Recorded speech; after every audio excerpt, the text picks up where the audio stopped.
Hello, everyone. This is Ron from not SkydioNation tonight, but Skydio Nation with our special guest, Sean Oz, who has done some amazing work with the Skydio 2 drone. And, I'm joined by my usual co-host, Marcus Crawford. And we have Bill, the drone reviewer, our resident DJI expert, and soon to be Xeno expert or whatever. So, Marcus, how you been? And Marcus has a little tidbit of news before we get started here for too. So Marcus, take it away. So are we talking about the little Mavic Mini discovery, Ron? Is that? Yeah, yeah. Yeah. So they just recently, and actually a commenter on one of my videos pointed it out to me. That last video I did about the prop issues on the Mini, and I also had noted that DJI updated the Fly app. Well, in that app now, if you go into camera and advanced camera settings, you can adjust white balance, which is a welcome addition to the Mavic Mini that it hasn't had before. So yeah, everybody's going to take advantage of that one. It was one of the things I know on our wish list. Yeah, so that's definitely a good ad. I guess that's about it. And then I guess to add to that, what have I been doing? Been flying the Xeno 2 quite a bit, as well as the Mavic Mini, that recent video, and I had the problem with the props, etc. So yeah, Bill, take it away. Hey, thanks again, and it's great to be here, and it's great to be able to talk to Sean tonight.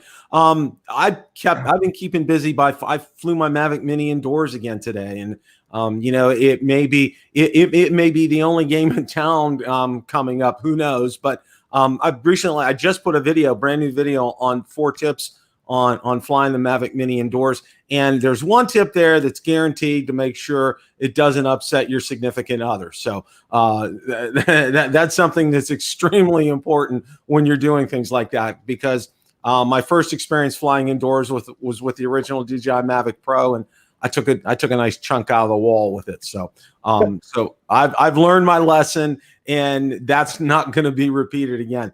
But I got some things coming up, and I'm really looking forward tomorrow night. We have a big surprise on Bill, the Drone Reviewer, on Rotor Talk tomorrow night that Ron and Marcus will be a part of. So I'm really looking forward to that. That's going to be a lot of fun. And that Xeno 2, I'm ready to sink my teeth into it. So back to you, Ron. Thank you, Bill. Yeah, don't miss Rotor Talk Live tomorrow night at 8 p.m. Eastern Standard Time on the Bill, the Drone Reviewer network of shows. As our friend Sean always says, you better keep watching. You may miss something. You may really miss something tomorrow night. So moving on to the I'm going to call it the meat of the show here. We got Sean on, and Sean agreed to come on. We're going to get this later show. He's got a little extra time on his hands, and we're going to get into that later on. And we're going to quite a bit of extra time.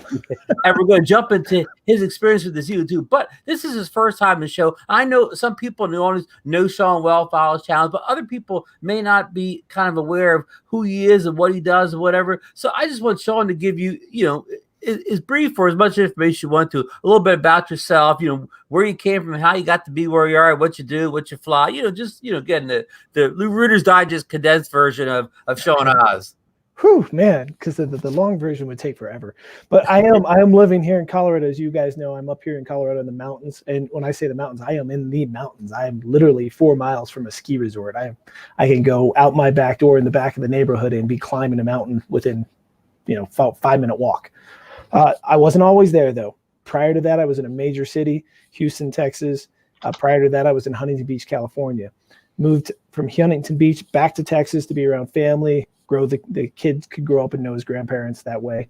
And it got to a stage where he got old enough, went off to college, and we were like, do I really want to stay here? This is my chance to move. If I don't move soon, then my parents will be at a certain age where I need to be back and there to help them out. So we took that opportunity, move up here, took that chance, had no idea what we were going to do for work. I knew I wanted to open a studio. And by studio, you guys might know I'm a tattooist. So I opened a tattoo studio up here, no clientele, no anything, just took a chance, spent every dime that we saved and moved up here, and everything's worked. It's been a huge success, not to mention that it gives me a hell of a background for flying drones. That's great. That's a great story. Um, I'm from Pennsylvania originally. I live in New Jersey at the Jersey Shore now. But you lived in Houston, Texas, and Huntington, California. We would just in PA we would describe you as a flatlander. So you went from being a flatlander to about as unflatlander as you can. Yeah. So that's a great change of scenery. It was something, learning how to deal with snow, especially not just snow, but once it starts snowing here, it stays for 8 months or so. So it's not like you can shovel it and put it next to your driveway a little bit and in a few days it melts off. No, if you don't push it far enough back in the driveway, it makes a wall and you can't even open your door in your car by end of February. So you got to start the season early by pushing the snow as far into the yard as possible. And then it just gets bigger and bigger and closer to the driveway over the winter. You have a couple of videos where you show a little bit of that going on. Yeah. That cleanup or whatever. Yeah, I can only imagine. But okay. Well, that was a great introduction to the channel, and I'm going to drop your channel in the show notes, whatever. Anybody that has any questions, just show in the chat. Just ask them, and as soon as we see them, I'll try to ask them. But we're going to start with the Skydio too. I mean, Sean's got a whole host of DJI drones like the rest of us. He's got a Mavic. He's got a Mavic Air. He's got a whole bunch of them, and he's added the Skydio 2 to his lineup of drones. And I just I'll get your overall impressions of it, and maybe what do you use it for? You don't use your other drones for, and of course people are going to want you to compare whatever. So first of all, let's start from the beginning. When did you order the Skydio? When did you get it? How long have you had it? Because that's an interesting story. The process it took to actually acquire the drone is most of the battle with this thing. Well, I ordered it like 2 or 3 days after and ended up on the 3rd or 4th batch. Now you say, whoa, how'd you get it already? I haven't got mine yet. I did not get mine. I was lucky enough to, do you guys know Steve Carpenter? We do know Steve. Okay. He's been on the show. Steve was kind enough to say he was on the fence, wasn't sure if he wanted to keep it. And we thought, well, he offered to flip-flop. And that was at Drone Spin Up. He offered to flip-flop and let me take his first or second batch order, and he would then take mine. And so whenever they notified him, I just flip-flopped and took his order, and mine is still sitting on hold in case he decides he does want it again. If not, when they finally contact me in a year or two, or however long it takes to get to the 4th order, I'll either cancel it or let someone else take that spot and take that one. But yeah, so he did that so that I would be able to capture snowboarding. And I got it like 2 weeks or so prior to all the mountains closing. So it's been a pretty big challenge to be able to go out and snowboard, because you have to now hike up a mountain to be able to snowboard. And they're about to close all that because of everything going on. So are they're about to, in other words, say that you just have to stay within your own home or backyard or whatever? Kind of, yeah. It's because a lot of people are driving up from Denver into our community and doing backcountry skiing. And one, if you don't know how to backcountry ski safely, and you cause an avalanche, now you're putting stress on the system because they have to come out here and save you. Right. And two, we have a very small hospital with only about 10 ICU units. And so if we get overrun with people from Denver bringing anything up to our community, then we're sort of screwed. But they got, before the actual nation did it, our community actually was the first community in Colorado to get somebody from Italy that was verified with it. And after that happened, they pretty much put a shutdown on everything in this community. They shut down all Airbnbs, shut down all hotels, kicked every tourist out. And the month of March is typically, the entire month is typically spring break up here, because people from all around the world come here to vacation for all of March. So Ron is facing a similar thing there on the New Jersey on the shore, because you can imagine people trying to escape New York, so they're coming into Margate, his area, and they're trying to shut that down. Same thing, right? They don't have a hospital. Yeah. They don't have. Now, our situation is even tougher in Sean's, is because what the people coming here are mostly second homeowners. So they, it's not shutting hotels or Airbnbs. These people actually own their houses, but the governor's discouraging people that come from the cities to their second homes here, because just like you said, we have we don't have the hospital facilities, we don't have the grocery stores. We at this time of year, we're not prepared for this large group of people to show up unexpectedly? Well, you know, for us here in Florida right now, we're getting it from all ends. People from New Orleans are coming over into Florida, and they're being advised to turn around. There's a checkpoint. People from Georgia coming down on I-95. There's a checkpoint up there, and they're being advised not to come down. Plus, our governor, who, you know, I won't get into the specifics, but he told us the other day there were over 900 flights a day from the New York City metropolitan area coming into Florida, and he said there was at least probably one infected person on each flight. So you can do those numbers. Miami-Dade area right now, it is completely out of control down there. Evidently they've erected a field hospital down there, and our governor is basically refusing to shut the state down. However, most of the local governments are taking wise precautions, and you know, I'm fortunate. I'm working from home and sheltering in place right now. So is my wife. And, you know, it's going to get worse down here, and everybody I've been telling everybody that I know of, it's going to get, we're going to be another New York down in Florida if our governor just doesn't shut the state down, because people were still on the beaches on Sunday. And, you know, there's people that are not practicing social distancing, and too many people are out and about. We had to go. I mean, we had to do some essential shopping the other day, but there were too many people out for my taste. You know, it's crazy. Even in a small town like where I am, where it's pretty easy to social distance here because, like I said, a couple steps you're in the woods by yourself. But going to the grocery store, all of a sudden you're clustered around each other, and nobody's. You know, there was 2 kids with a family, like the family of 4 all shopping together, like they were just all going out. These kids are coughing and sneezing. I didn't even go on the row that those kids were on. I'm going to go on the next row. Don't worry about that row. That's crazy. Well, you know, people need to take advantage of, you know, Walmart has, you know, just about every Walmart has pickup. You know, you park in a car, you give them a call, and they bring your groceries out to your car. And a lot of the other grocery stores, they're being inventive down here as well, too.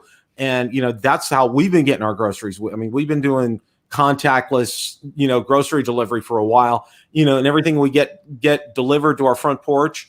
You know, we're wiping down. We have a Clorox bleach solution, and we're wiping down absolutely everything before it comes to the house, packages, anything, you name it. I mean, we're not taking any chances. All right. Well, we better get off the coronavirus here. We lose the whole show. People get that all day when they turn their TV on. So, okay. So let's ask Sean the hard-hitting question here. Okay. We'll go. What do you like about the Skydio 2 drone, and what don't you like about it? So let me start out by saying that I was torn because the Mavic Mini was announced around the same time as the Skydio 2. Correct. There was a part of me that knew the Mavic Mini was going to blow up. And if I got it, I could make a lot of videos on it and show things to people that were going to be new people to drones. Because I knew the Mavic Mini was going to sort of bring a whole new crowd into this industry or into this hobby. And I thought, well, you know, I've been making a lot of videos helping people with other drones. So should I get the Mavic Mini to help this new group of people? And I decided that the Mavic Mini pretty much did what all the other drones I have already does. So that's why I leaned toward the Skydio, because it was so different than everything I already owned. And I made a choice. And I know the Skydio doesn't get quite as much love as the DJI line of stuff, but is a pretty interesting drone, and that I think a lot of people misrepresent in what it should or could do. Sean, I've been kind of spoiled with Ron and Marcus because of their experience with Skydio 2, and I wanted to ask you a question that I know, and I've talked to Ken quite a bit about it as well too. Did you get the controller with the Skydio 2? Yeah, definitely. Okay. How's your experience been with the controller? Connection wise or flying wise? Both, I would say. Flying wise, it's the most fun I've had flying a drone in over 6 years. Wow. Easily, hands down. Connection wise, it's the most frustrating I've been with a drone in 6 years. Yeah, because Ken did a video with Michael Barrington down here in Colorado, or here in Florida, and you know it was just, you know, kept losing connection. Yeah, and that's the thing. I've flown in areas where I've gotten out 800, 900, just over 1,000 feet with it. But the majority of the time, I'll see break up anywhere from 200 to 500 feet away from myself. And that's at 100 feet or so above me. And I don't have a whole lot of stuff around me. You know? So it's a little disappointing on that connection. If I could get even 2,000 feet with a solid video connection, that would be enough for me and the stuff that I want that particular drone to do. It's just a shame that it can't, because I found out, I don't remember, I think it was on Bill's show last week that somebody had said that it, or maybe no, it was in a forum, some Skydio forum I'm in, and they said that they claimed it could do 10,000 plus feet or something. Wow. Yeah. I didn't hear that, but I mean, of course, the rumor you've heard the rumors that what they already filed with whoever you have to file with the FCC to be able to get a stronger signal, and we may see a firmware update somewhere in the near future that will allow it to go a little further.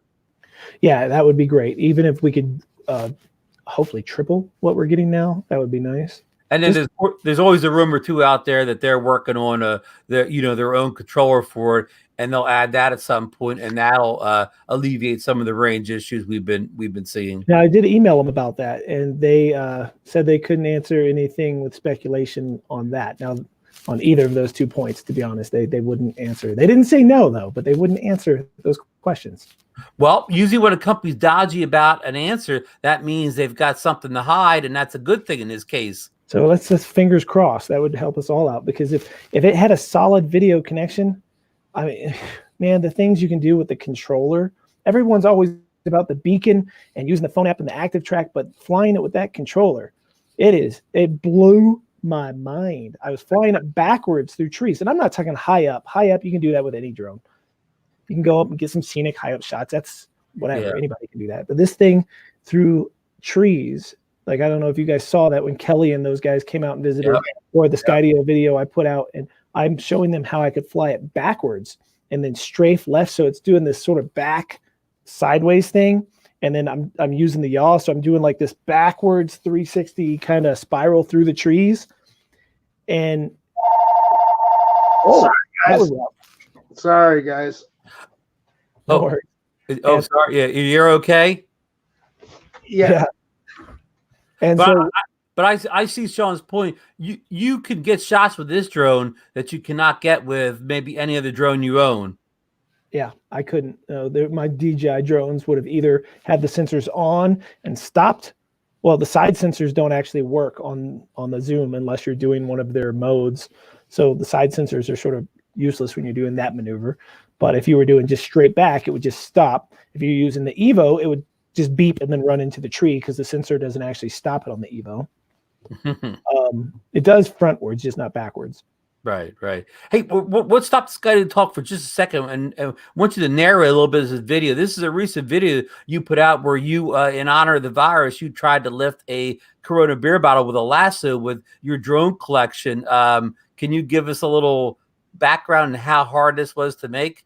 It was actually a lot harder to loop the beer than I thought it was going to be. I was thinking, you just drop it at a go, but every time I lifted it up, it would just pull right off. So then I had to start going to the left or the right, or to try to get it to tighten, and then hope that it would catch on the lip of the bottle cap. Finally, I did. The air, as you can see, it did not have enough juice to do anything. But notice, even though it didn't have enough juice to pull it out at full blast, it's still really stable. I mean, for such a small little craft, that's a stable little bird. Then we jumped into, I think, the Evo next, and the Evo could lift it a little bit, but it was all over the place. It just couldn't, the weight just messed with the way it handled. I actually almost hit myself in the face with it. So it was pretty crazy. And then, of course, it started snow. This is a different day. The snow got so bad on me, and I had all the drones open on my deck. And as I'm filming, I'm like, oh, crap. And I just remembered that all the snow was falling onto them, which was then going to melt and turn to water all over them. So I had to stop filming, run over there, and spend like half an hour blowing snow off everything so I could bring it inside. And you got to blow the snow off before you go inside, otherwise it melts. If you're outside, you can dust it off. So by the time I got to the last one, which was my original Mavic, it was just covered in snow. Oh no! Wow. Everything's fine though.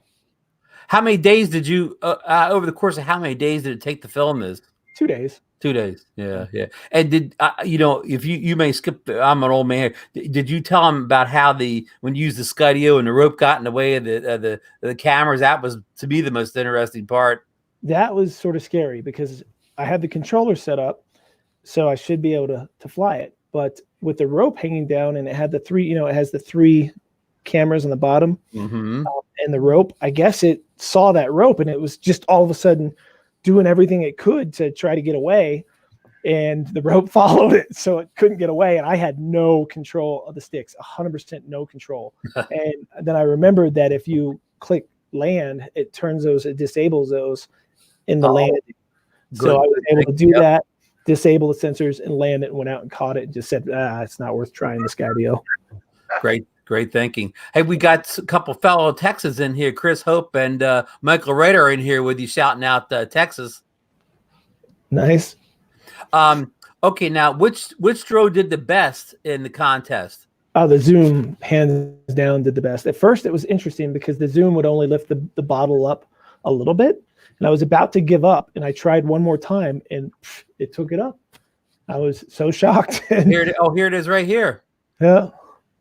So it was struggling a little bit there, but there it pops out. Yeah, but it wouldn't go up. It just kept going back and forth, and I was trying to get it to go up, and I just couldn't.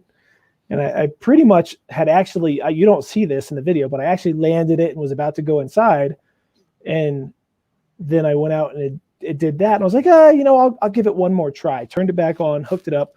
I didn't loop it that time. I just put it on it and then went up, and it went straight up. And I was like, no way. I can't believe it's doing it. Oh, wow. Maybe special delivery. Yeah, drone deliveries. Hey, Marcus and I may have another drone for you that could have lifted that beer bottle. Yeah. Yeah, I think Bill has one now too. The Zeno 2 is it's the most powerful drone I've ever owned, and fastest. I've had it over 47 miles an hour so far.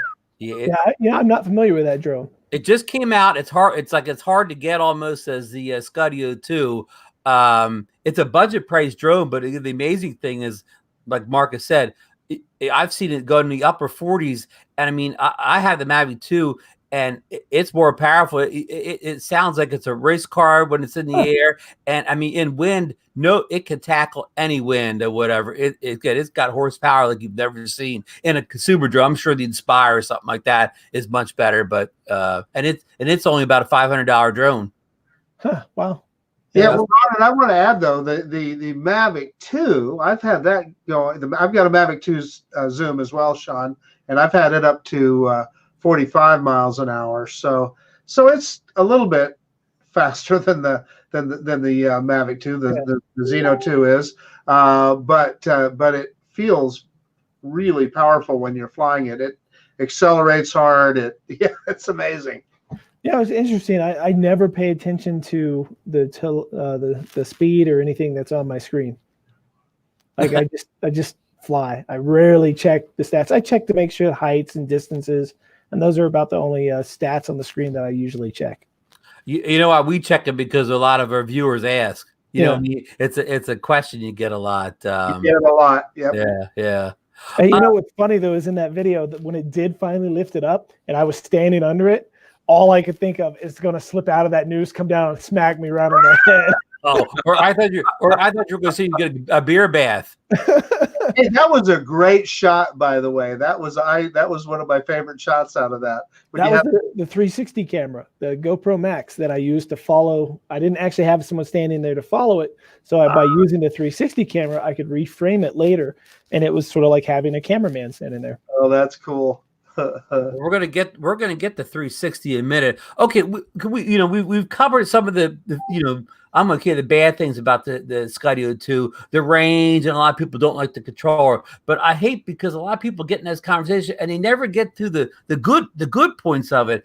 And we talked a little bit about this on Coast to Coast Drones last Wednesday. About the camera and how it has like a nice color profile, but also another thing about tracking, like the DJI drones, they all do tracking. A lot of drones track, but what I like about Skydios, when you want to track with like the Mavic 2, you have to dig down a couple menus to pull that up and find it. Where with the Skydio 2, if a car or a person walks into its view, it automatically pops up like a plus symbol, and you just hit that. You're tracking automatically. You don't have to like fumble down and maybe miss what you were trying to track because you're looking for the tracking feature. So, but speak to the camera first.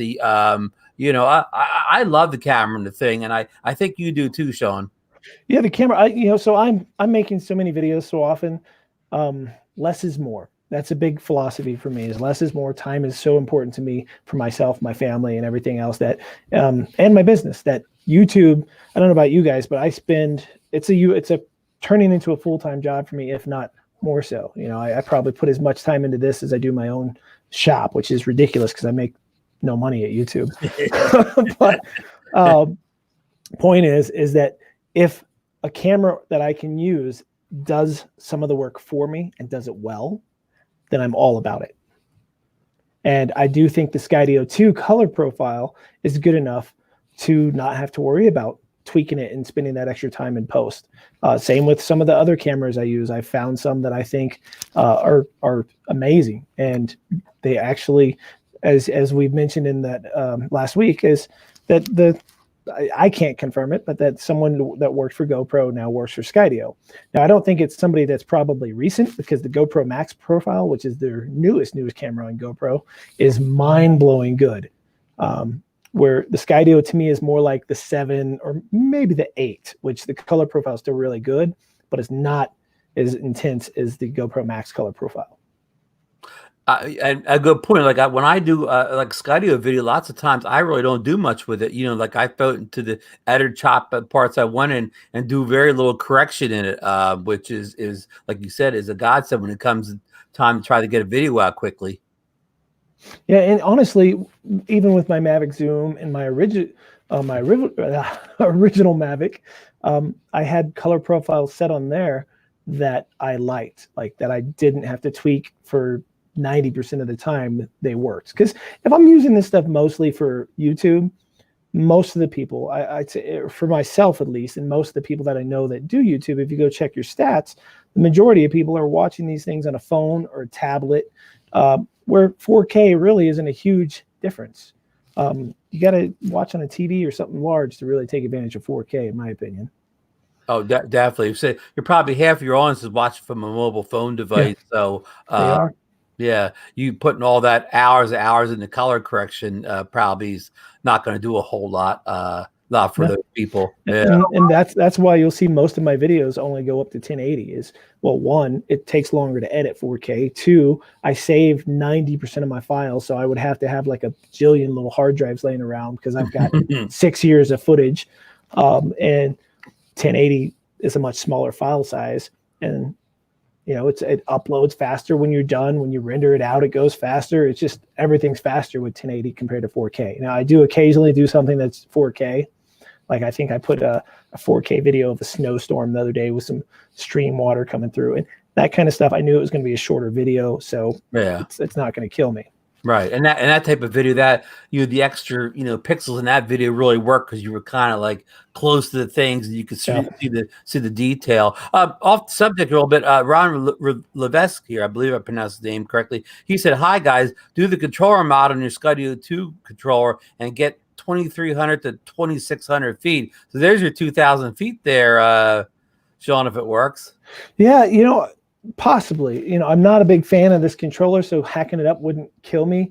I never hacked up any of my Mavic controllers, because I actually like the portability of them, and putting extenders and things on it usually make things less portable. In this case, it's not like this is a very portable controller, so I might be up for that. I'm going to say I've flown my Skydio out a kilometer with that controller before. Yeah, that's what I think you were telling me that last week, that you got a distance. I probably did. Yeah. Which it's interesting to me, because then is it because of where we live, or is it because some controllers work better than others? Listen, Sean, I was out at the Snake River Canyon, and it was pretty wide open. So yeah. So go ahead. So hey, Sean, I got a question for you, being that you have an Evo. Uh-huh. I had an Autel X-Star Premium. That was my very first drone, and I almost bought that one. Yeah, and Ken and I, that's how Ken and I got to know each other, because we both had X-Star Premiums, and we were swapping war stories about it, and it was just one of those drones. Its hardware was incredible. Software left a lot to be desired. Do you have any interest in an Evo 2? Have you had any thoughts about that at all? Not really. To me, it's pretty much the same as all the other drones I have. I mean, it does the same thing. I don't need 8K because I'm not even using 4K. You know? Yeah. Unless there's something on it that they haven't announced, there's nothing on it that makes me go, oh, let me shell out another $2,000. You know? Right. Yeah. Oh, yeah. Well, For a drone that already does the stuff your current drones do. Yeah. And you know, as being some people classify me as a drone channel, but I do so much more. And I try to remind people that I'm not just a drone channel. I just like drones. So I do a lot of stuff with them. At one point, I thought about being more of just a drone channel there about a year and a half ago. And it became really expensive. And, you know, these little guys cost like $400. A drone costs $1,500. You know? So if I get a new one of these every year, that's not so bad. But if I get a new drone every year, that starts to tax me a little bit. True. I don't have anybody sending me free stuff. Well, let me take that back. Insta360 did send me this for free. Oh, nice. Oh, yeah, you've been doing a lot of great work with 360. Hey, Chris Hope has a question here for you, Sean. He says, how's the battery life on the Skydio? It's average. I'm getting 20 something minutes, 23, 24, 20 to 24 minutes probably. Right. Yeah, and if on the Skydio, it's fair because it's doing so much processing that, you know, it eat more battery than a normal drone. And on that subject, you know, I know, you know, you do the snowboarding and stuff in the mountains. Have you tried tracking yourself with the Skydio 2 yet? Yes. Okay, and yes, how do you definitely. like it? It's a love-hate thing going on with it because if I was to just track myself and have it follow me down, I'm not a fan of it. But if I can set it into different modes and get it to track me in that position for a little bit and then switch it to another area and then in post-production chop that little switch out, because it jumps around a little bit. It's not very cinematic the way it follows you. If you use just the beacon, it flies pretty high. You can even have your 8-foot cap off and still have the beacon going. And if you're not having it hooked up to your phone, it's really hard to get it to a lower spot. And the way that I like to use it when I'm tracking is to have it nice and low so that when I'm in the mountains and stuff, if I'm at this level, it's at this level, because then you can see the horizon. Otherwise, it's up here and it's just looking down on you and you just see the ground around you. And when it's snow, like snowboarding, all you see is a big white ground and somebody going. It's not very usable footage in my opinion. Good point, because with the control you could turn off, I believe they call it the height floor, and that'll fly lower than 8 feet. Automatically it's set on to not go lower than 8 feet. So and I'm still messing around with the beacon. The beacon is not intuitive at all in my opinion. Completely agree. Yeah. Well, go ahead, Marcus. Oh no, I just was agreeing with you. You just have to learn it. Hey, Ron, I wanted to make one point that you were talking about color profiles earlier. I know you do that with the Parrot and Offie. You said that there is a built-in profile in your editor for Offie footage. I probably was for the pictures. If you throw the Offie pictures come out with some sort of a curve on them, and if you throw them in Lightroom, which is a photo editor, it has a default thing in there to take the curve out and make the picture look correct again. Yeah. Hey, so I've got a question for Sean too. So Sean, because I have the same two drones that you do, the Mavic 2 Zoom and the Skydio 2, and you know, the footage to me looks really close on those two cameras. I mean, so close that somebody like me that's not really a photographer can tell much difference. I do like the color profile better on the Skydio 2, which I'd be interested to know which camera you like better.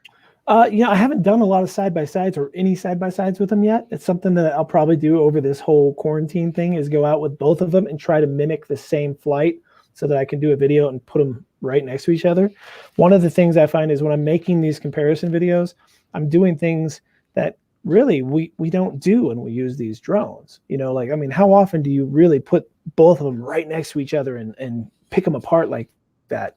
I mean, we don't, but as someone who reviews things, then we do. And I have 26 years, what I do for a living, 26 years of tattooing has made me pretty anal about doing things perfect, because they're for life, you know? Right. So I tear things like that apart. So that's why I like making those kind of videos. I just haven't made one to see it side by side. So I couldn't give you a fair answer right now. Good. I'll be anxious to see that one. So that's cool. We covered the Skydio a lot. If anybody has any questions about the Skydio 2 for Sean, throw them in the chat. But before we get too late here, Sean mentioned that his channel is not just a drone channel. He does other things, and one of the other things he does very well for me is 360 video. He probably does a better job than anybody I watch incorporating the 360 into his lifestyle. The snowboarding and the outdoor adventure.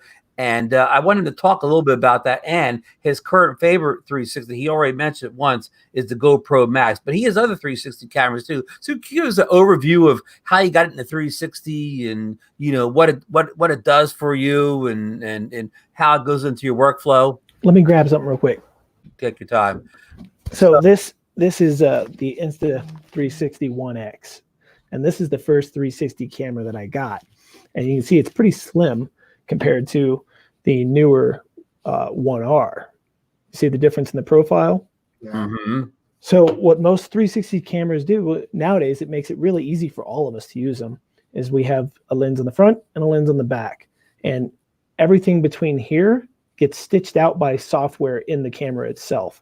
So that's why you'll see people with no pole, is because the camera has made it disappear. I mean, if you get too close to the camera, then you'll see a stitch line and you'll see like fingers cut in half and things like that. But if your pole is long enough, it completely vanishes. All you'll see is a shadow on the ground, depending on your angle. But this is the first one that I got. And not only is the camera pretty good, the audio on it sucks, but the camera is pretty good. And the editing app that Insta360 did was what started making these so easy to use, because the GoPro Fusion was out and it was pretty expensive, and you had to have 2 SD cards and then you had to splice it together. And prior to that, they used to do it with a bunch of different GoPros. I think it was 4 or 6, or I can't remember how many, but there was a contraption and you put a GoPro on all the sides, and then you had to know how to splice all that together. That was a pain. I never got into that. But the 360 One X is what started me. And then I took the dive into the GoPro Max, which is actually an incredible camera. This is the 1R, which is sort of the same company as this. This one is modular. So you see right now there's not a camera on the other side. That's because you can take it apart like so. It's like Legos. and then you have another camera modular that you hook up to the base here. Just sort of push it together, and then you put your battery back on. So this one can be a 360 camera and an action camera. And that's their big selling point on this. But the GoPro Max can do that without having to take it apart and have it. It's an all-in-one unit. It's self-contained, where this is modular. And for me, when I'm out snowboarding and stuff, the video I'm working on right now is snowboarding with this. Prior to the mountains closing, I started filming with this. And it's a pain, because if I drop this, like if I'm taking it apart and drop it on a lift and it falls down, it's gone, one little piece. Or if I'm in deeper snow somewhere out on a run and I'm like, oh, I want to go from 360 mode back to regular mode, then I have to take it apart, take it out of this casing over here, then take it apart, put it all back together, put it back in the casing, and hope I don't drop anything. And I've learned over the years that I've lived here, just with a regular GoPro, I have taken a battery out, whoops, dropped it, you can't find it. It's buried in the snow, it's gone. And this is, I'm sure one of these to be replaced would be more expensive than a battery. So that's my downside with this, besides the fact that right now, you currently have to render files. When you're using a 360 camera, it's filming every which way. I don't know how much you guys know. So if I'm telling you stuff you already know, tell me to shut up. Well, no. Most people don't know a whole lot about 360. Most people in the chat don't know. So you're really schooling us here, Sean.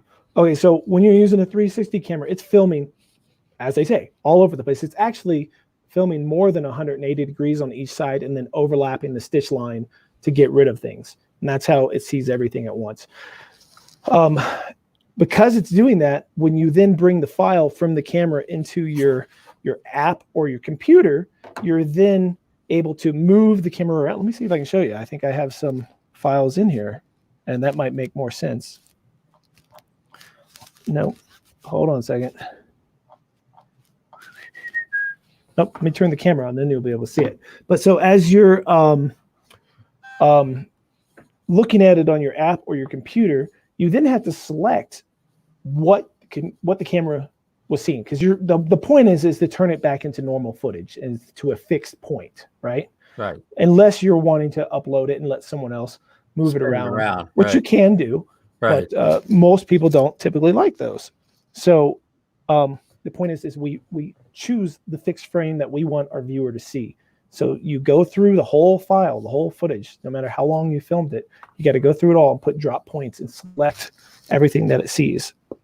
Do they call that keyframing?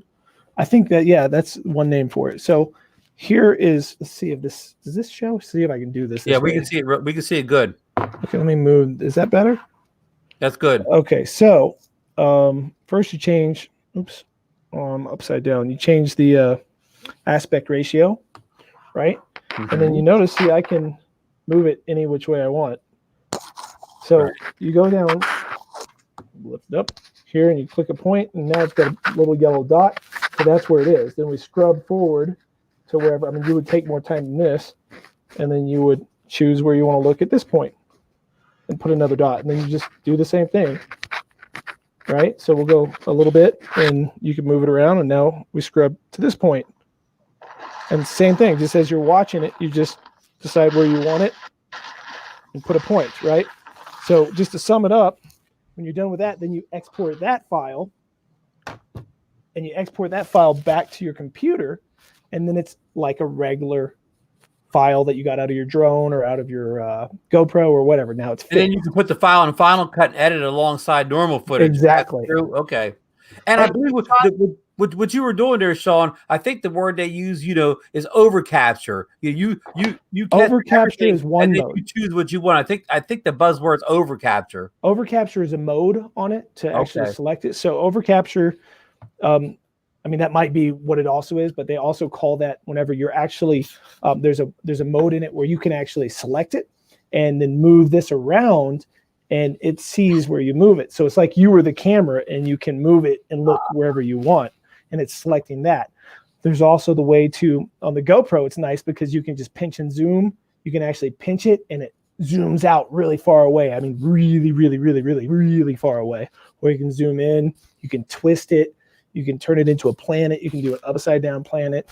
You can do all that with this one also. It's just a different process. So that was my question, is the GoPro software as good as what you're seeing with the Insta360?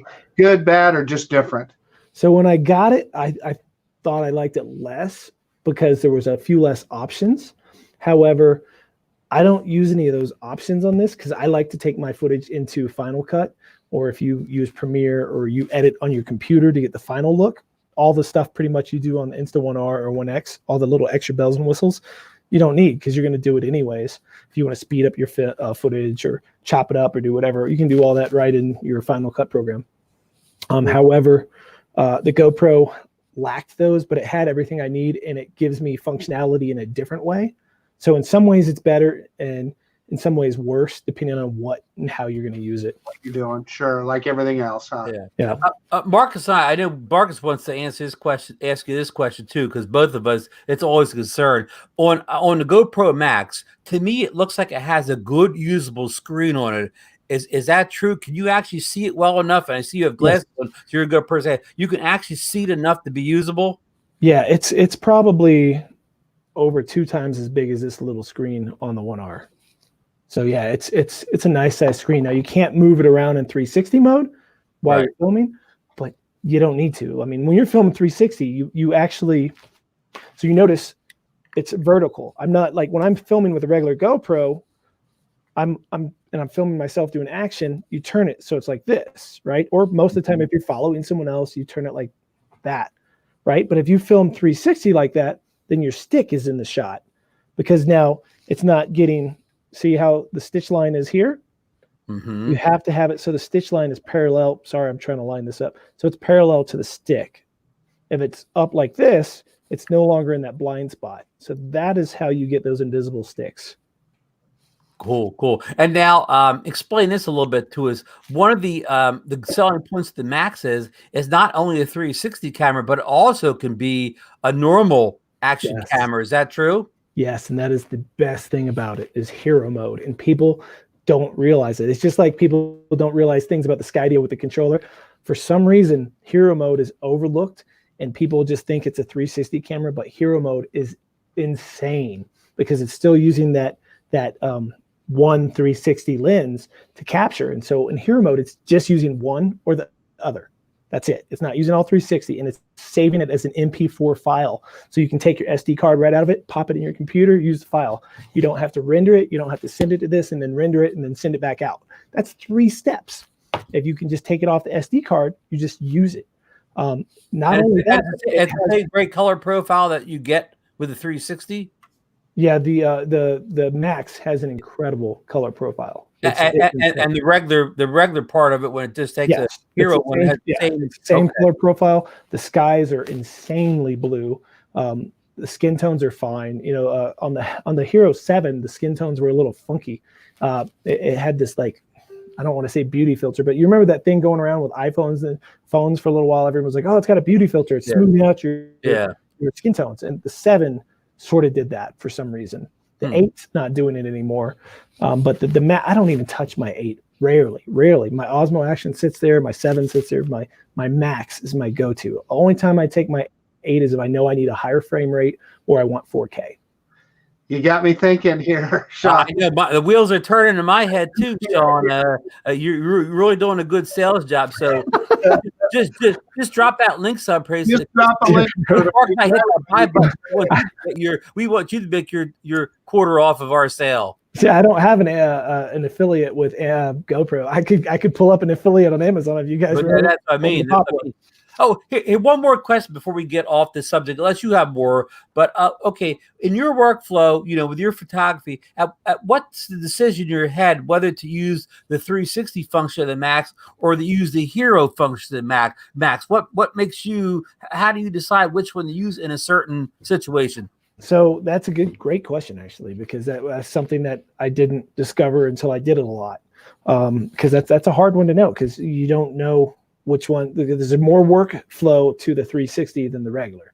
So if it's something that I know that I'm pointing at and that's all I want, then I'll use the Max. Now, the cool thing about the Hero mode and the Max is that it doesn't. So a regular GoPro has linear, wide, and super view, and I think they have a narrow field now too. They've added that on the 8.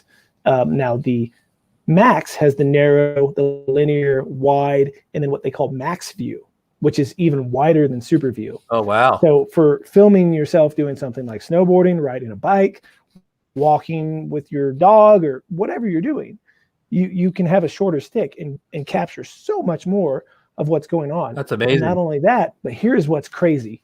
And this is what blows my mind is, and I can talk about this forever because I really think this is not only the future for action cameras, I think it's the future for drone cameras, is that Hero mode has what they call horizon lock. Using that one lens on the 360 camera, it locks the horizon. So you can actually take the stick, turn it like this, and the horizon is still like that. Wow. And you go like this, and it doesn't move at all.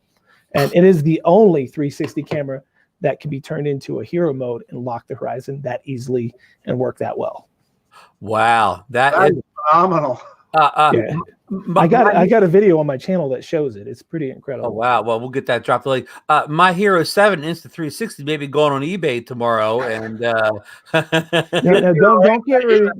Yeah. Now, if you need 4K and you want higher than 60 frames a second, don't get rid of those other cameras, because then you'll be missing that feature. You don't have 60 frames per second on You can do on the Hero mode, you can do 60 frames per second. On the 360 mode, it's only 30 frames per second, which always works out. Even if you slow it down, it looks okay.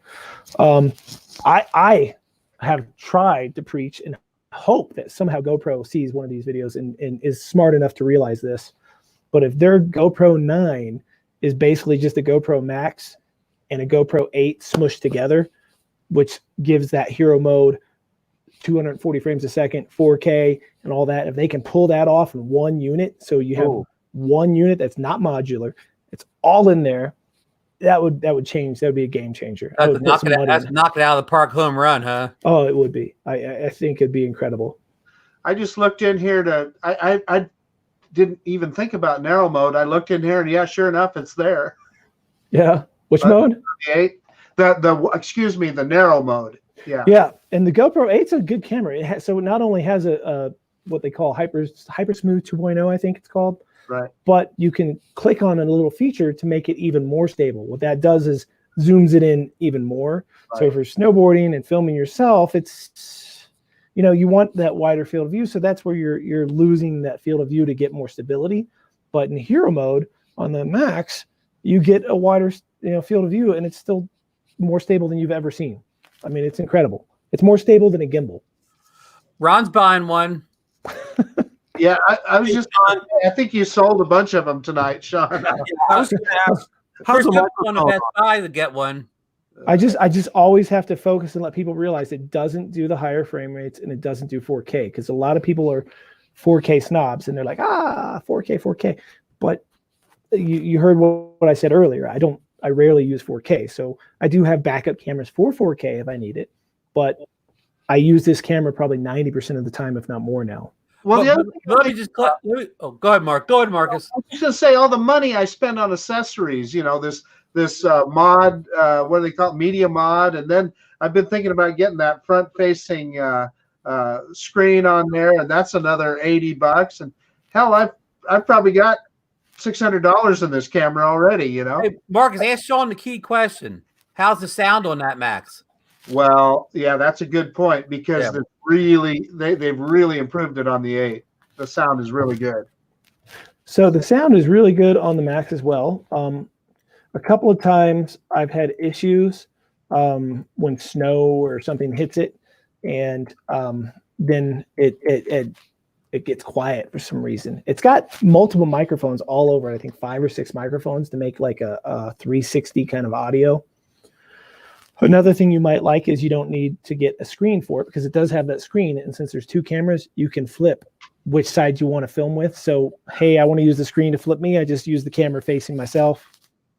I want to see the other way and see what I'm looking at. I just flip the camera to look the other way. Mark, he just said to somebody, look, Mike Grace going to Best Buy. He said you can pick one up tomorrow. Sean, if there's sales spike, you should get a kickback. In fact, Marcus is our stock advisor. So Marcus, go out and buy GoPro stock, because when everybody goes out tomorrow and buys new cameras for the place, the stock will increase in the market where everybody else is going down. I tell you what, if I knew just an inkling that they were going to combine the 8 and the Max into one camera with the stocks all crashing right now, I would buy some, because I really believe that strongly that camera will be the next step into what drones use and everything else. Because if you get familiar with hero mode and you see how stable that is, that could easily be put on the front of a drone, and you would never need a gimbal again. You don't need a gimbal. Yeah. Yeah, that's amazing. We're kind of come to the end here, but if Sean can stick for a couple minutes, I just want to get into a little bit of, again, we talked about the virus, but I know the virus is impacting a lot of businesses nationwide, and especially hitting small businesses hard.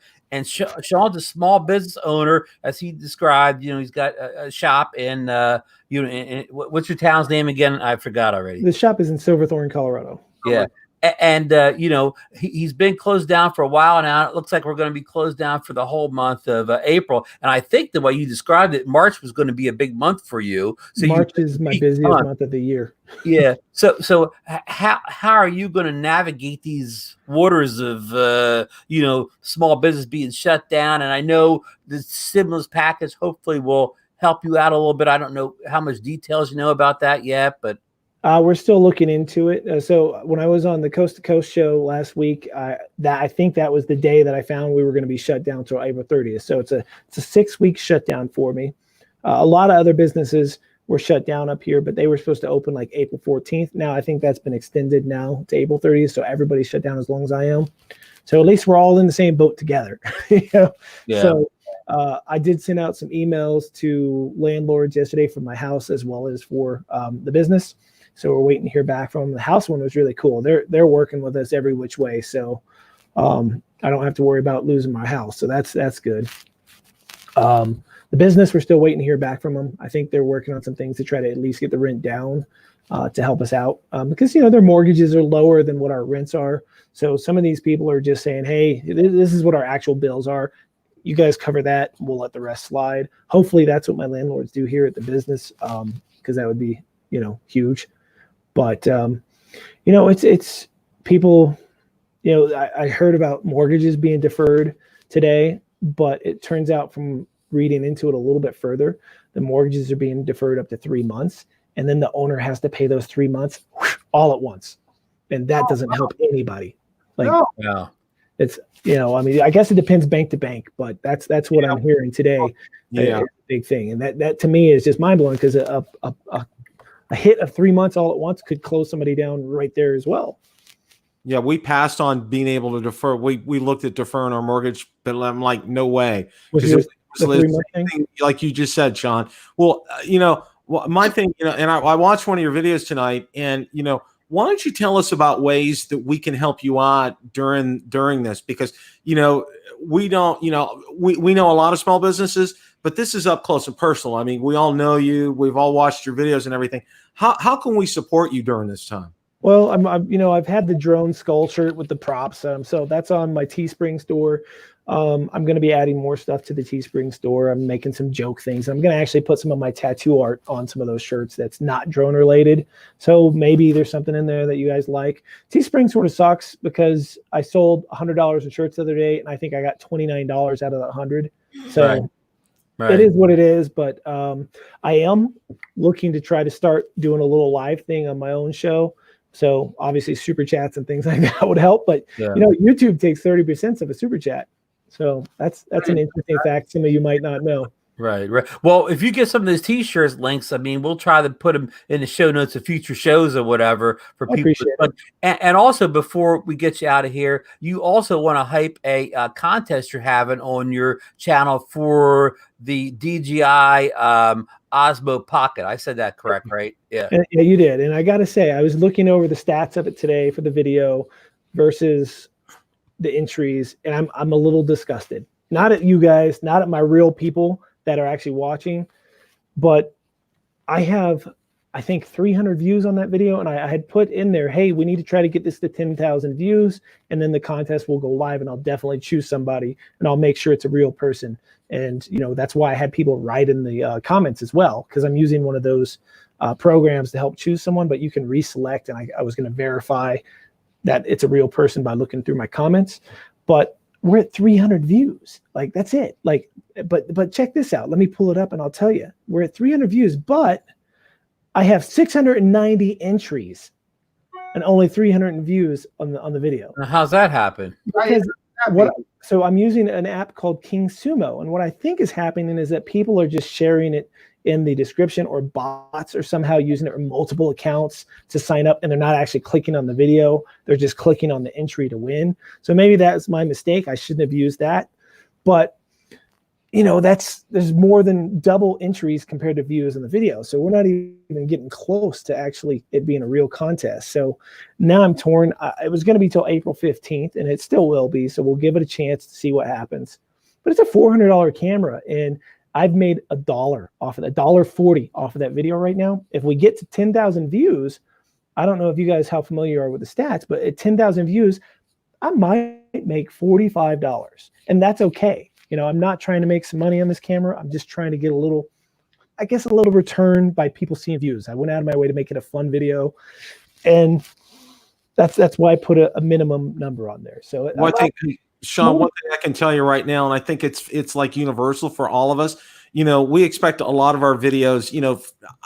For me, I expect a minimum of getting 1,000 views on some of these videos, and right now, and I know Marcus and Ron would agree. It's just, and I think you've probably seen it as well. It's just with the virus lately in the pandemic, it's just views are just down for some reason, and it's kind of frustrating because you figure a lot of people are shut in, and what do they have to do? Well, watch our videos, kind of a thing. Well, they're probably watching other kind of videos, and probably binge watching Netflix and things like that. And I wish there was a way we could jumpstart it. I think everybody's too busy watching Tiger King. Yeah, I mean, it's just like right now. I think that's the way kind of thing. that's kind of the way things are going to be for a while. And, it's just frustrating. And I know Marcus and Ron share the same thing. It's just, we expect, Marcus is getting 2,500 views on it. It probably should be like, at least 5,000 to 10,000 kind of views. Ron puts out great content, and he's not getting the views. It's really kind of frustrating to us because, what it's like to, sit there and edit a video and go through it and upload it and get it out there. I mean, it's a laborious process sometimes, and it's not easy. And, and then you get 200 or 300 views. I put one out about the Mavic Mini recently, and I got like 500 views on it, and I'm just shaking my head. It's just one of those things right now, and I think it's part of literally like riding this storm out. I think that's just something we've just got to trudge through this, and we'll get through it. Yeah, I've heard that from a few people that the views are down. I was actually today just looking at stuff, and it's pretty disheartening because I put in. Depending on the video, I can put in days to weeks to edit something sometimes. I put in a lot of effort on some of these videos. And if they get 200-300 views, it's forget that YouTube monetizes things. Like when you're putting that much effort into it and trying to make the video sort of fun, entertaining, and artistic, you just want to have a chance for it to be in front of people. And right. YouTube, like for myself, at least I'm noticing since my channel does have so many different types of topics, like say I make a video on snowboard stuff, typically my drone guys don't click it. They don't care about seeing me snowboard or talk about snowboard products. And that actually hurts the channel. Because if YouTube takes a small selection of the people that are subscribed to us, puts that in a notification, if they don't click it, YouTube goes, oh, his own subscribers don't even like that. So we're not going to push it in front of people out there. Now, in my opinion, I think YouTube should completely change that because subscribers, as far as analytics go, shouldn't matter so much. They should matter more as a community. But as far as analytics go and the advertising part that YouTube wants to make money off of our content. That's what this all comes down to. And personally, I think that they'd make more money if they took our content, our keywords, our titles and our tags and said, okay, this is a snowboard video. Let's put that in front of people who watch snowboard content. Let's not worry about putting it in front of his subscribers. Let's just stick it out there. And if it gets views, it gets views. If it doesn't, it doesn't. But by using having a channel that's multi-content, you're hurting yourself because of the way that YouTube's algorithm actually works. And I know that, yet I still keep it all on one channel. I have noticed, Sean, that your snowboard videos are probably the ones that do the best. Yeah, lately I did a video on the Burton step-ons, and that video took me 3 years to make, right? Wow. And, yeah, because I filmed it for 3 seasons and decided to go ahead and do an update 3 seasons later, and I used 3 seasons worth of footage. Going through that much footage took me probably 2 weeks to edit this video. Yeah. And when it first went out, I got a couple hundred views, and then it jumped up to maybe 500, and then it died. And I was like, oh no, all that work, nothing. And then like a couple weeks later, it just now it's got I think almost 150,000 views. Yeah. It caught the algorithm somehow. Somehow it got put as suggested videos, and once YouTube puts it in suggested videos up to 10%. It takes off. If people like it and it's suggested at 9, 10%, 8 to 10%, you're going to get a viral type video. Any of my videos that have over 100,000 views, they're always at 8 to 10% suggested. That is the one thing I see in common with all of them.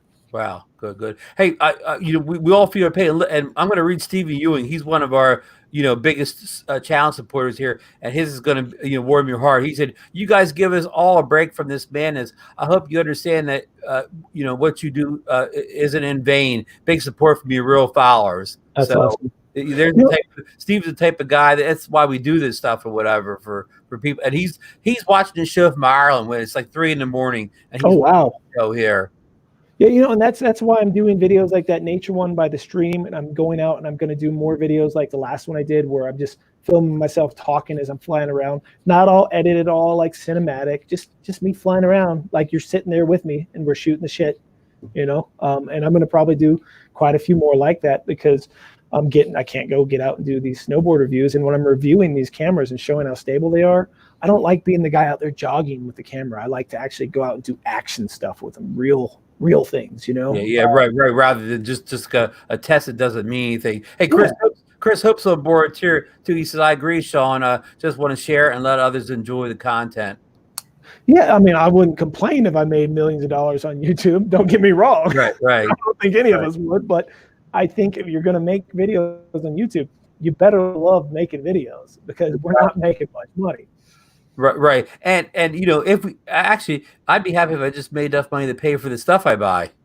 That would be nice. I'm not even to that point yet. I'm making average probably anywhere from 150 to 250 a month.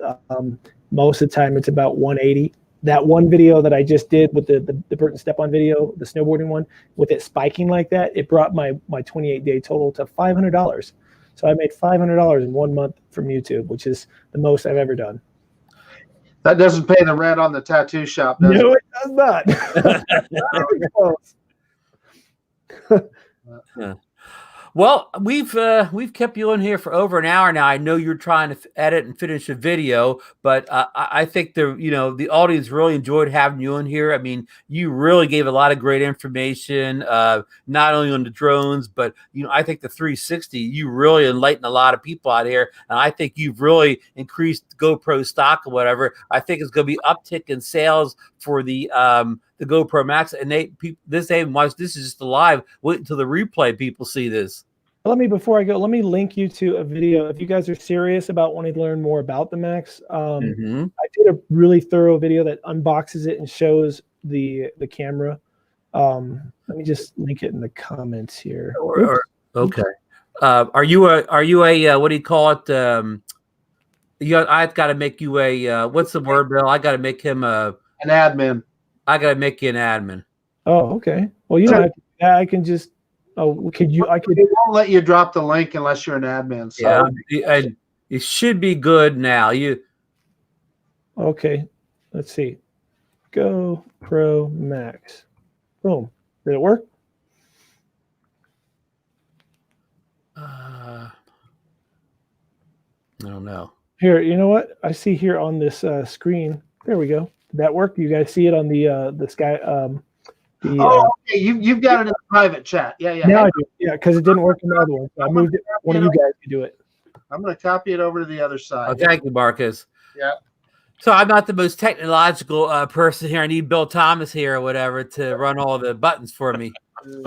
Yeah, no, guys. If you're not closing the showdown, I know I was working on a video, but I haven't had a lot of social contact, so I'm fine to stay for a little bit. And again, I think if Bill may have to go because Bill has to get up and work from home, but he still has to work. But Marcus, are you good for a few more minutes? That's good, absolutely. We're going to talk about the Z2.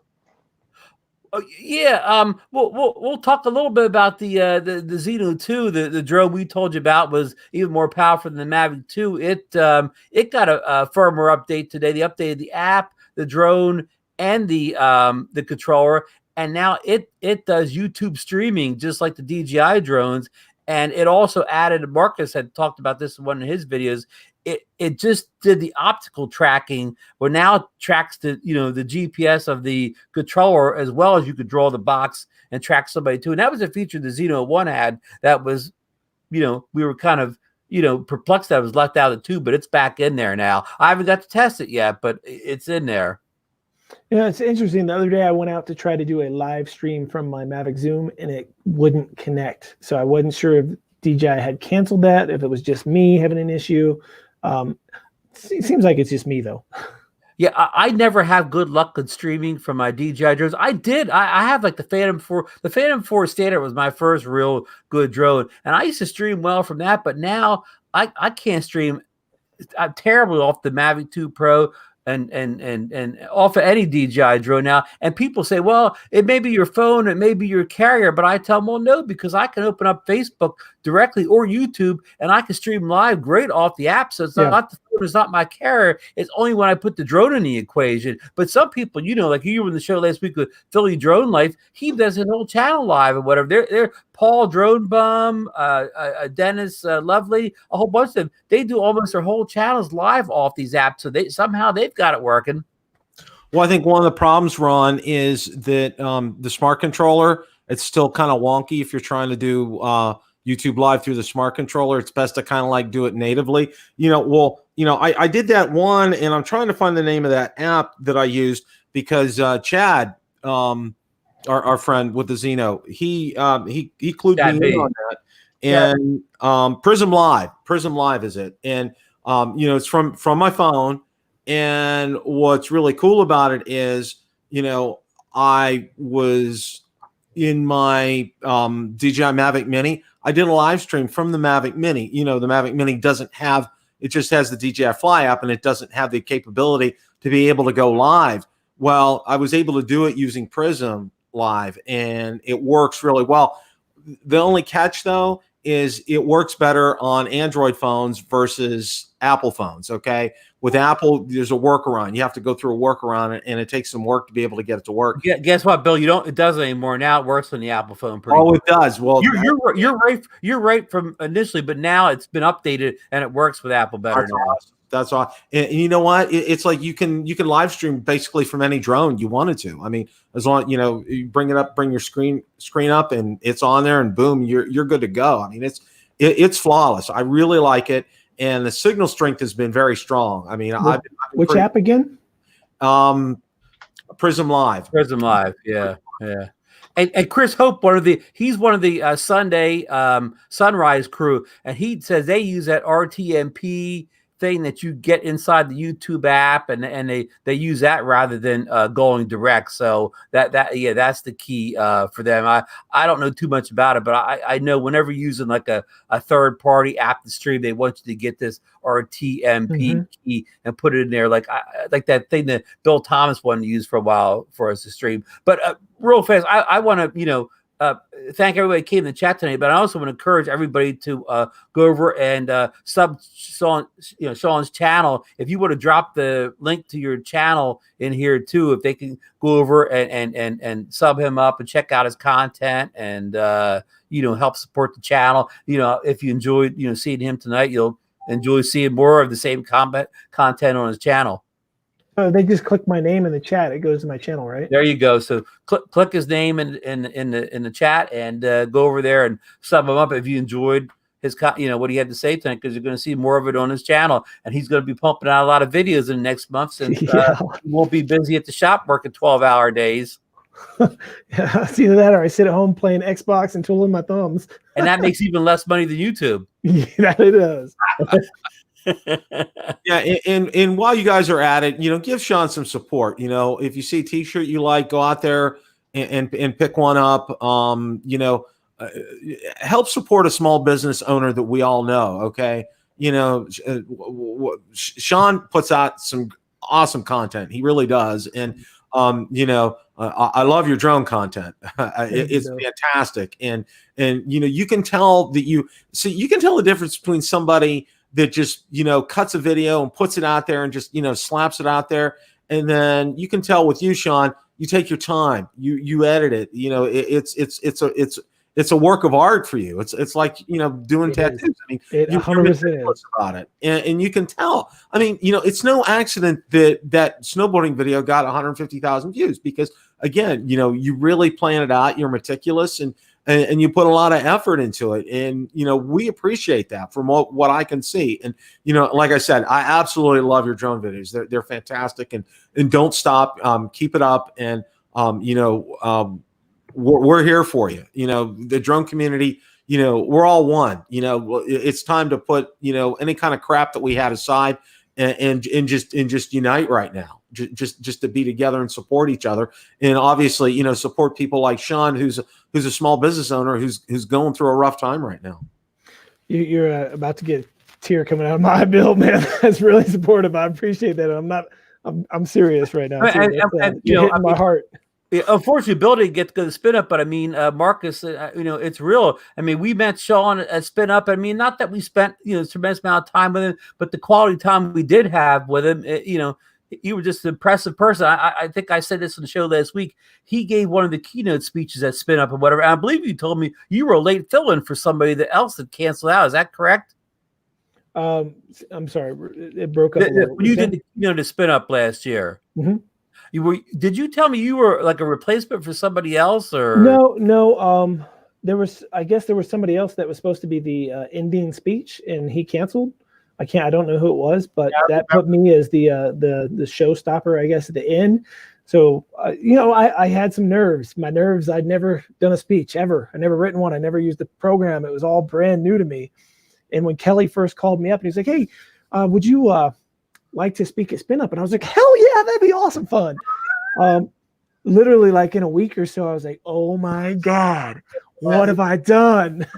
And I spent the next 3 months trying to figure out how to use this program and how do I get up, and my memory sucks, so I can't memorize a script.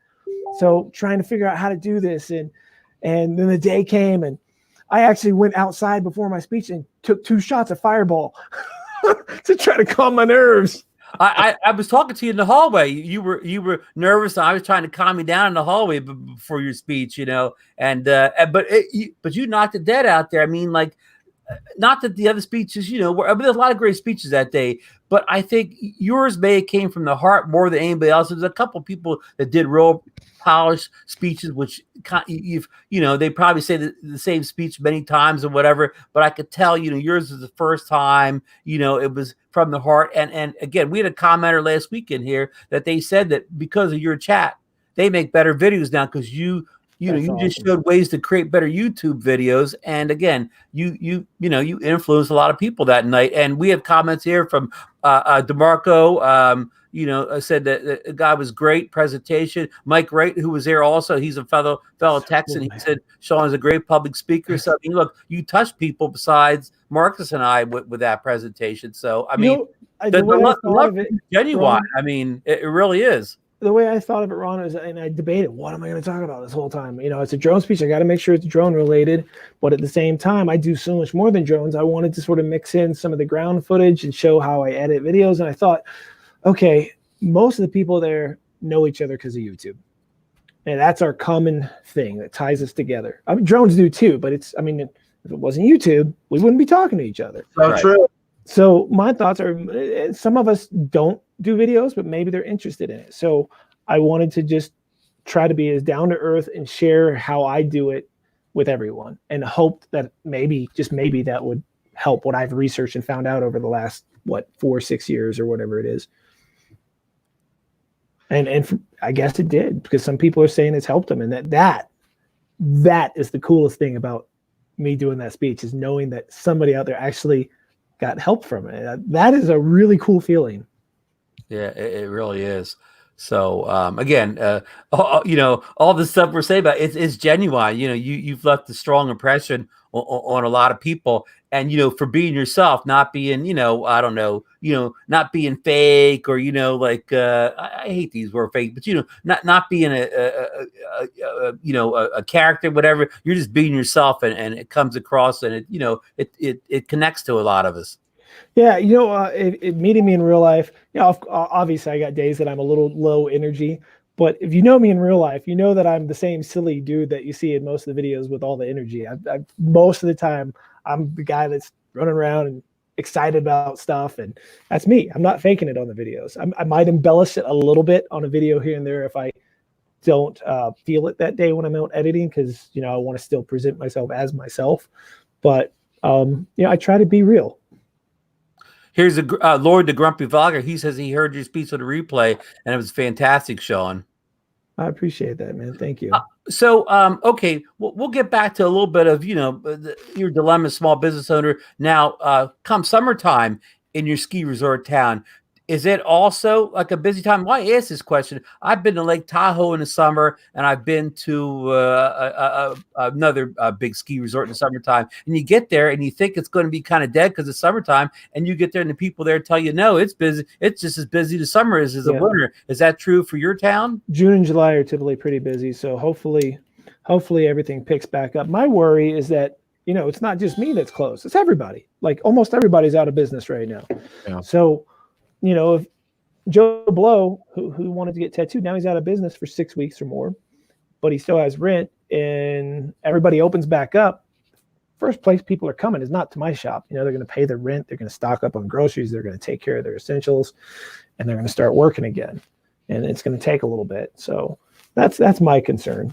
Yeah, that's a good point, because what you do is it's almost a luxury item, right? I mean, it's something that it's so here's the interesting thing about tattooing is I do say that people get all size tattoos, right? Some tattoos are little and they cost $80. Some cost thousands and thousands of dollars and they take years to do.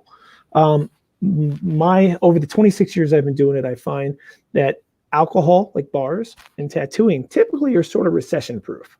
And you might lose those big, really expensive pieces, but for some reason, people that are into tattoos, they'll still come get those little ones. They'll spend $80, $200 and get those little ones, because most people who are into tattoos get tattooed and it makes them feel better about themselves. I hate to use this as a reference, but like a girl putting on makeup and she feels prettier. It's a weird thing that people do. They get tattooed and it makes them feel good about themselves. So That's why I think it stays. Those small ones tend to typically come in, but hopefully that's the case this time. Let me ask you this: your business, is it? I know you have locals, whatever, but is it driven by the tourists, people that are only there for a week at a time? At this location, being in this ski town, it's about 50-50. So 50% of my business comes from vacationers. So if people travel to a resort area like that, if they have enough money to travel there, they probably have enough a little extra money over to especially get that affordable tattoo you just mentioned. That is a good point. Yeah. And a lot of the vacationers, they'll just get like the little mountain tattoos. They'll get a little mountain with the snow caps on it and, $120 and there's your little souvenir mountain. And that's fine. That's fine. I love making those people happy, because they go home and it's like getting a photograph, but imprinted on your skin to remember that moment in your time. And that's pretty cool. Mm-hmm. Well, good. I hope you have again, everything opens back up and this summer, the economy, bounces back, especially if a lot of the stimulus checks and stuff come out and people aren't as cash strapped as, we think they may be because of, I don't want to get political, but that great $2 trillion stimulus bill, I hope that really, I know not everybody's going to get what they need, but hopefully it does enough that people can move forward with their life once we end this, once it's safe to get back out in the community again. Again, I didn't want to go newsworthy and political there. Sorry about that. But hey, no worries, man. I just want to be hopeful that we can come out of this. And just like the president, we can come out of this and go right back to where we were before as quickly as we can. Again, I'm not, and any anti-Trumpers don't kill me for that or whatever. I just want to be positive. I want to keep this coronavirus non-political. I'll be honest, Ron. I run pretty straight down the middle. So anybody who's far left and far right that can't listen to people and come to meet in the middle, it just blows my mind. It really does, because I'm a pretty down to earth guy, so I can see both sides. Exactly. I've never been big on taking sides, real hard one way or the other. You're right. No, because when you do, it's hard to meet in the middle. I mean, if you're not open-minded. I lost some friends from high school over on Facebook because of political posts. So one of the things that I did was, I've shut down Facebook as far as like political posts are concerned. But I created a Twitter account and that's all that I do. And what I did was, I've gotten liked by a number of like-minded individuals. So, it's a good rapport, whereas when I was doing it on Facebook, it was like this, constant butting heads kind of a thing. And, losing a friend like that, it's not worth it, No, it sucks. It's same thing just happened to me on Facebook. I didn't post it as a political thing. I posted it as it was just funny to me. A picture of a news reporter all decked out, right? And they were masked up and had the scrubs on and everything. And this picture probably wasn't even taken at this time. But because of my history and my background, I found it very funny. The cameraman was in shorts and a t-shirt, no mask. And the caption says something, I don't remember. The caption was what people probably took as political. It was something along how media spreads fear or something. But to me, the way I took it, because of my past, I've been hired to be on reality shows where I've been asked to fake who I was and pretend I'm someone else, as well as to be on Wife Swap whenever I didn't even have a wife. Jerry Springer had me on to fake an entire reality thing. So I know the news had me on and lied to my face about what the story was and then used just a picture of me to do other things. So I know how things are different. And YouTube, how you turn it up just a little bit to be a little bit more energetic when you're on camera than when you're not. So I found it hilarious. But the point is, is someone that's very far left, very, very emotional, reacts off his emotions, saw the picture, didn't even reach out to me, just went F you in the comment, you're a prick and all this other stuff. And I tried to call him because he's a friend of mine. I was like, what, and he wouldn't answer the phone, kept hitting decline, and then wrote more nasty stuff, and then ended up blocking me, capturing the picture, posting it on his page, and then getting his friends to come over to my page to bash on me more because he didn't get the joke. God.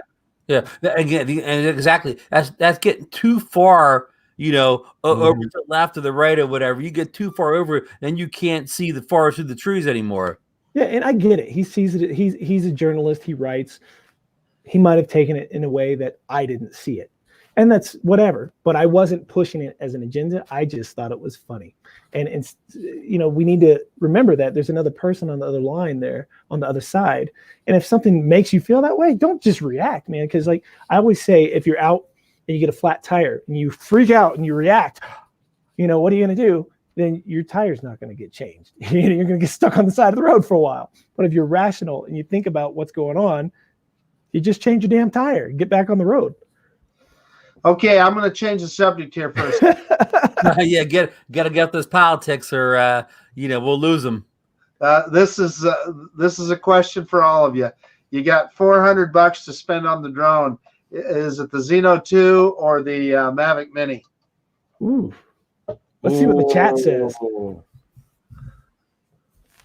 Ron, let's start with you. Ron, I'm putting you on the spot. You do that to me all the time. So yeah, I'm gonna say, just because the especially with that update about the white balance, the Mavic Mini is a fully cooked drone. I mean, if they didn't do another update from now until they discontinued it would be a fully cooked drone, where the Xeno 2, as we've seen with the Xeno 1, is not fully cooked yet. It needs a whole bunch of more firmware updates and features added for it to be a recommended buy on my part. So I'm going to go conservative here. I'm going to go to the far right here, conservative, and say the Mavic Mini. Okay, Bill, your turn. I'm on the hot seat as usual. It's usually Ron asking the hot seat questions and not you. But I'm gonna have to agree with Ron. I mean, I haven't done the latest update, but getting the white balance on there, that's that makes something that was a 9.9 out of 10. It makes it almost a 10 out of 10 for the value, for the dollar, for what you get for that drone. It can't be beat, and its portability is just off the charts, and it's solid. I mean, in the app, that DJI Fly app, except for the color, the lettering, which you and I have that beef about that, especially against the skies and stuff.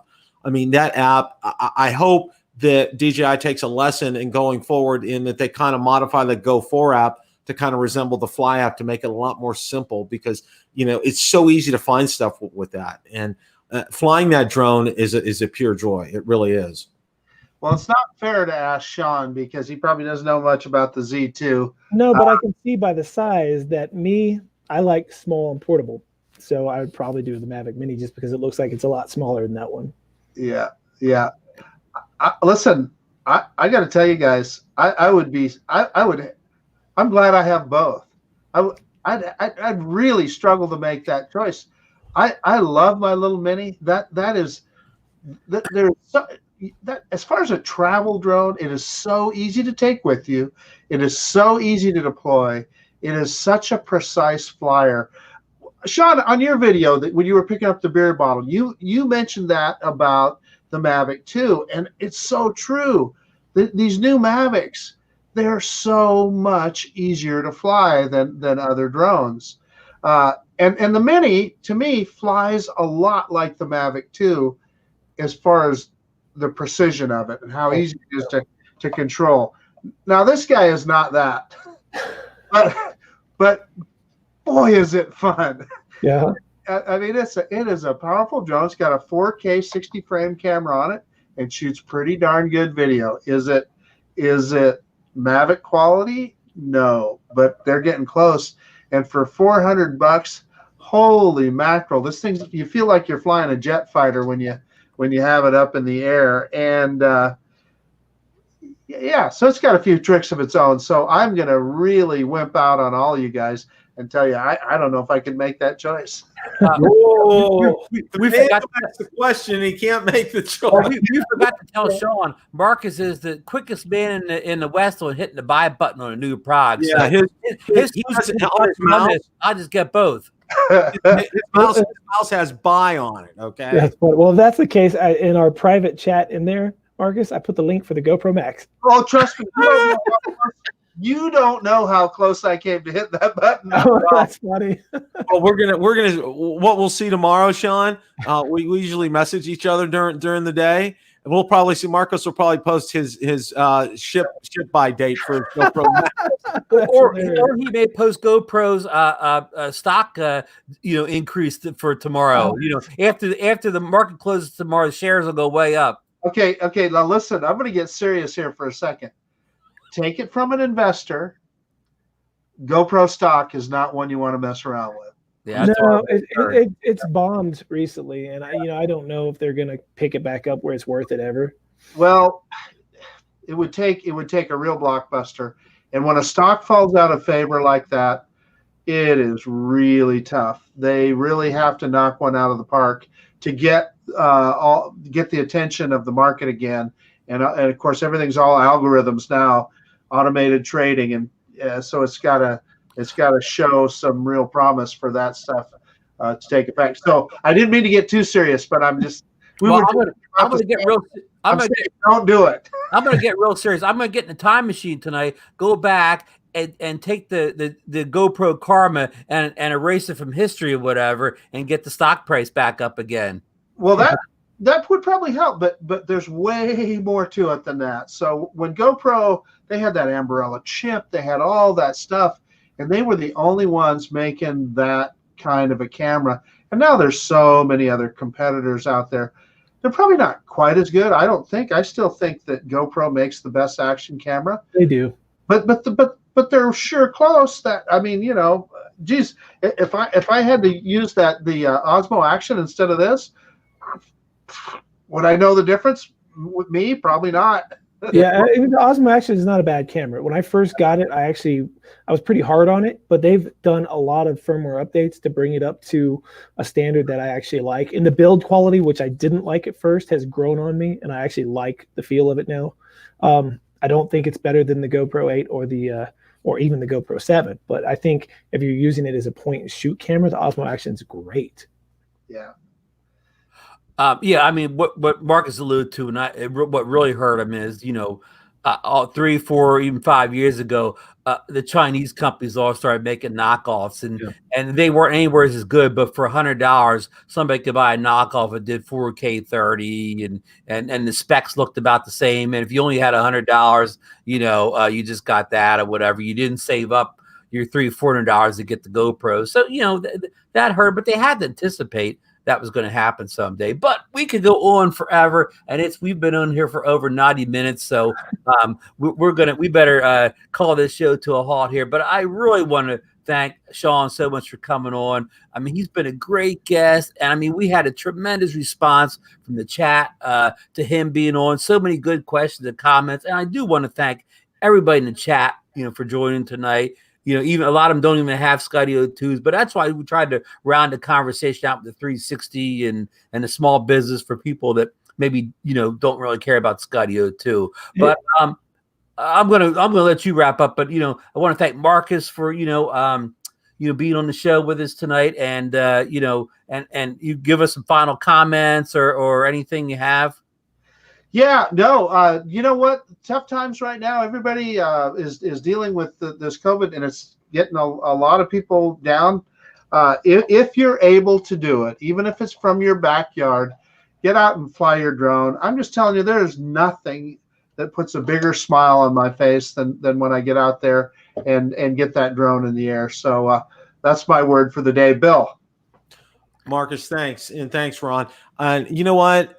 I say the same thing. And if you can't get out to your backyard, put the prop guards on the Mavic Mini, and follow my video and fly it inside. When you have it on Cineswoop mode, it slows everything down. It's like tripod mode.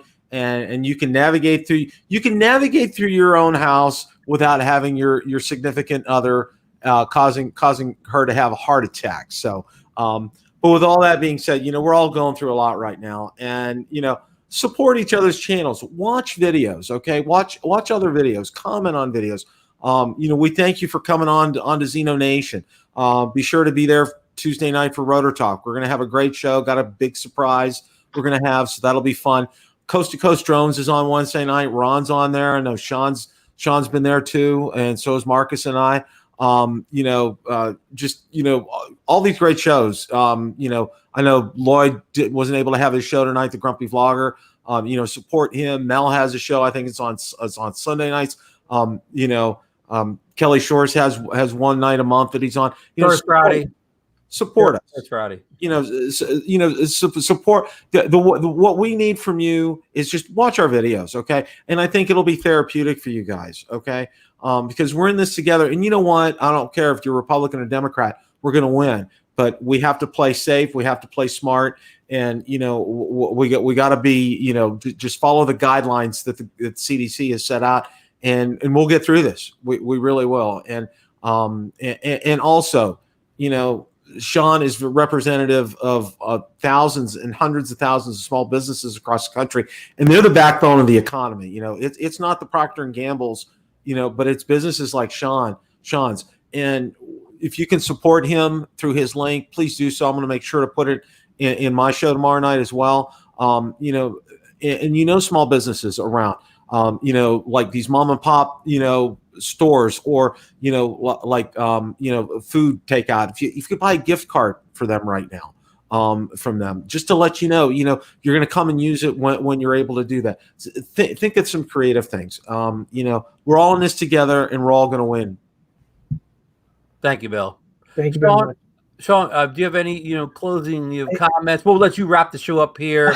So I got two questions real quick. One first, does the Mini have active track?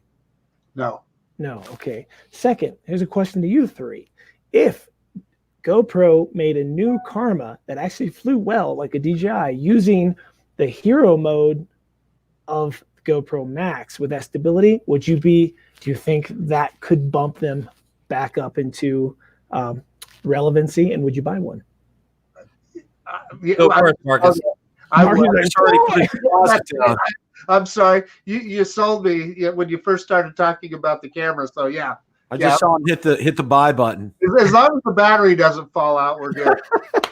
we have a good friend of ours, Brian Singleton. He's True Drone Reviews. He's not in here tonight, but he bought the Karma recently. And what people don't know is that by the end they had fixed the firmware or whatever, and it works fine now. He flies this all the time. It works good. And the video he puts the GoPro Hero 6-cylinder or something like that, and it looks terrific or whatever. So to what you said, if they made one where you could attach, if I got the Max and I could attach the Max to the front of that thing and control it from the the controller, and it had all the specs that the modern drones have, sure, I'd be interested in something like that. Yeah, count me in too. I mean, if like exactly what Ron and Marcus said, if it's solid, buy button. You'd never miss another shot.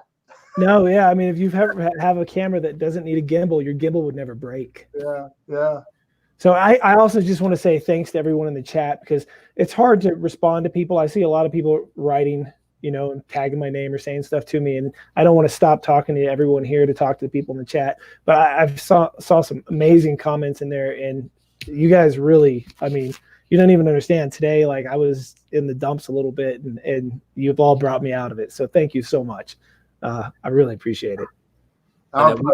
Yeah, we really appreciate you here. We'd love to have you back sometime or whatever, And I guess we want to get you before the thing's over, so you have time. But we'd love to have you back sometime. Because normally, all these people's shows, the reason you don't normally see me in people's shows is you all throw them while I'm at work. So I understand. And when I'm tattooing and I have gloves on, it's real hard to get online and check everybody's shows. Can't do it. Yeah. So we'll try to get you back on before the the lockdowns lifted or whatever, while you still have some time, because I think everybody would love to see you back on here again. From the response I'm seeing, I mean, again, I hate to say this prematurely, but I don't know if I've seen a response like this from many other guests we've had on the show. Wow, man, I'm super honored. Thanks. Thanks. I'm pointing over here because the chat's right there. So I'm pointing to everyone in the chat right now. Thank you. Yeah. So everybody can sub his channel and tell your friends about his channel too, or whatever. Take one of his videos, and you know how you could repost his videos like on Facebook and some groups you're in your Facebook feed, and that'll spread around a little bit. The Corona video is very in these tough times now, it's good to get kind of laugh and relax a little bit or whatever. And he's got a lot of great content. So not only watch him, but share him around. So again, I'm going to let everybody go here. We're getting close to 2 hours here, and everybody's got something to do. So good night, everyone, and be safe out there, virus free, and hopefully make it through this sooner than we think. Good night. Thanks, everyone. Good night. Good night.